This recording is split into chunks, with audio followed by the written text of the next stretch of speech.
Hi guys! Welcome to my vlog. Ayan, kain po tayo ng agahan mga my loves. Ayan, mayroon po kaming mga ulam na common lang sa ating mga lamisa tuwing umaga. Ayan, may itlog. So marami po kaming ulam na itlog ngayon. Charot. Ayan, tsaka may gulay din po kami na mga tira-tira at ininit ko na lang. Ayan.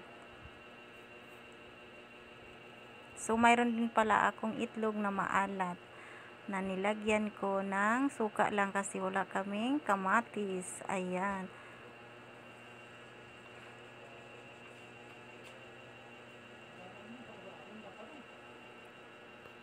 So, ayan. Panibagong umaga, panibagong mga gawain na naman. Dito naman tayo sa ating obligasyon. Ayan, nilagyan ko yung aking ref ng mga soft drinks na maliliit kasi naubos na. Ayan, so I hope na makabinta tayo ngayong araw na ito. Charot. So, ayan. So, aga pa pala, nabilhan ako ng maliliit na soft drinks. Kaya, nilagyan ko na uli para lumamig. Ayan. So, panibagong umaga, panibagong araw, panibagong pagsisikap. No? Tuloy lang ang buhay natin. Habang buhay tayo may pag-asa. Ayan. So, pagkatapos niyan ay nilagay ko na, pinunasan ko muna bago nilagay ko sa ref. Ayan. So, dito na naman tayo sa ating nakatambak na hugasin. Ayan, maghugas tayo ng plato mga my loves kasi marami nang nakatambak. Ayan.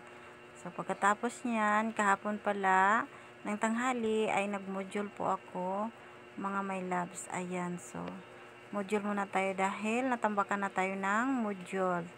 Ayan. So, tinatry ko na mag-aral uli at para makapagtapos tayo sa ating pag-aaral. Ayan. So, i-share ko lang sa inyo my loves na nagmo-module pala ako. So, kung kailan matanda na, doon na nag-aaral. Charot. So, ayan. So, katapos niyan ay nilabas ko yung aking lulutuin na isda para sa hapunan. Ayan. So, nag-abang na yung aking miming. Binantayan niya. Baka sakaling makuha niya.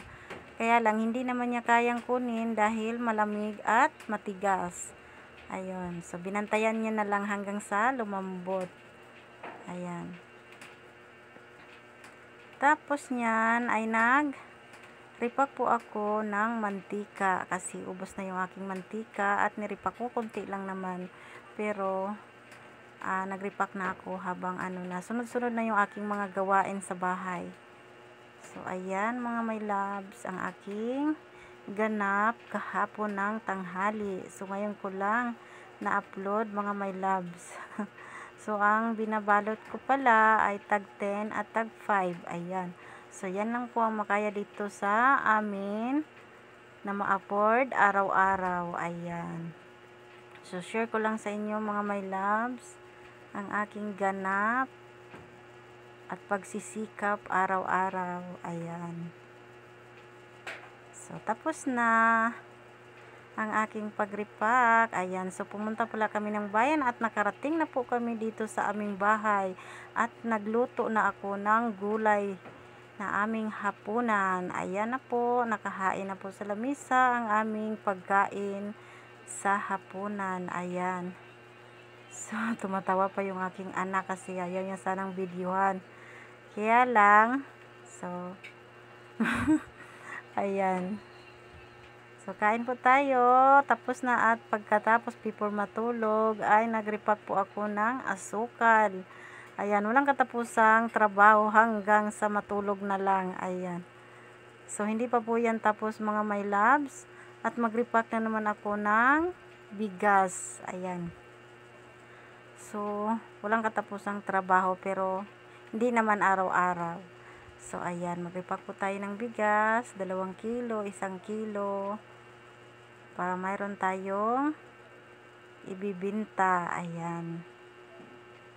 So, ganun talaga. Kailangan natin gumawa ng paraan para tayo po ay kumita. Ayan. So, ayan lang po ang aking mai-share mga my loves. Thank you for watching. Salamat sa inyong suporta. Huwag niyo pong kalimutan, i-subscribe niyo po ako at i-like niyo po ang aking video at i-share. Thank you and God bless you all. Bye-bye.